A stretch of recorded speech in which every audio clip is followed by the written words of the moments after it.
Assalamualaikum warahmatullahi wabarakatuh. Selamat pagi semuanya, salam sejahtera bagi kita semua. Sekarang kita bertemu lagi di pengantar bisnis modul 2.2 yang membahas tentang definisi tanggung jawab sosial perusahaan. Tadi kita sudah berbicara masalah etika bisnis, selanjutnya kita berbicara masalah etika yang ada pada suatu perusahaan.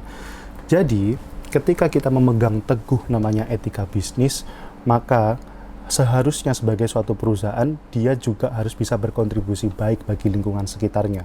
Maka dari itu, ketika kita sudah mempelajari etika bisnis, maka ada namanya tanggung jawab sosial perusahaan atau Social Corporate Responsibility atau biasa disingkat CSR. Itu sangat penting karena perusahaan tidak hanya fokus pada profit, kawan-kawan semua, tapi perusahaan harus fokus pada dua hal, karena tujuan perusahaan dibentuk adalah untuk dua. Yang pertama adalah profit, yang kedua adalah value.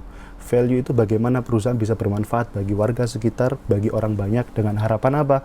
Bisa memberikan hubungan jangka panjang, jangka baik kepada masyarakat di sekitar, sehingga bisnisnya dia bisa diterima oleh masyarakat di sekitar secara jangka panjang, karena itu hal yang penting. Nah, tanggung jawab sosial perusahaan itu merupakan komitmen perusahaan untuk bertindak secara etis dengan cara berkontribusi demi meningkatkan kualitas hidup karyawan serta lingkungan sekitarnya. Itu adalah definisi dari tanggung jawab sosial perusahaan. Nah, saya akan memberikan beberapa contoh. Ada perusahaan-perusahaan yang sekarang itu masih tidak berorientasi pada tanggung jawab sosial. Biasanya ketika perusahaan tersebut tidak menerapkan standar etika pada bidang bisnisnya, maka dia akan berfokus pada produksi saja. Jadi bagaimana produknya itu bisa diproduksi secara massal, kemudian dijual dan menghasilkan untung yang banyak. Dia hanya berfokus pada itu. Kemudian yang kedua, untuk produksi yang banyak, maka dia akan melakukan eksploitasi sumber daya alam tanpa melakukan reboisasi lagi. Nah, itu menjadi hal catatan penting. Biasanya perusahaan-perusahaan yang tidak menerapkan etika bisnis yang benar. Kemudian yang ketiga, keputusan internalnya itu berbasis pasar. Intinya adalah dia hanya ingin mendapatkan keuntungan yang banyak. Jadi pasar minta apa, dia akan produksi produk itu secara massal untuk mendapatkan keuntungan yang banyak dengan margin yang tinggi, tanpa berpikir secara etika. Jadi apapun akan dilakukan demi mendapatkan keuntungan.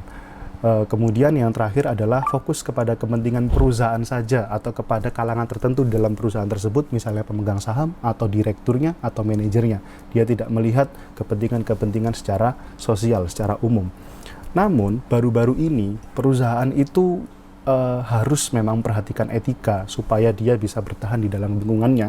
Maka perusahaan-perusahaan yang memiliki orientasi terhadap etika bisnis, dia akan fokus untuk meningkatkan kualitas hidup. Sebagai contohnya adalah perusahaan Sido Muncul yang memperdayakan para petani untuk menanam padi, jagung, dan lain sebagainya. Kemudian dia fokus pada konservasi sumber daya alam. Ketika dia habis mengeksploitasi sumber daya alam, dia akan fokus untuk mengonservasinya supaya bisa diambil kembali gitu. Tetapi dia fokusnya adalah untuk meningkatkan hidup orang banyak, hajat hidup orang banyak. Kemudian tujuannya adalah demi kepentingan perusahaan dan masyarakat, bukan hanya kepentingan perusahaan saja. Itu adalah perusahaan-perusahaan yang berorientasi pada etika atau yang tidak, sebagai contohnya.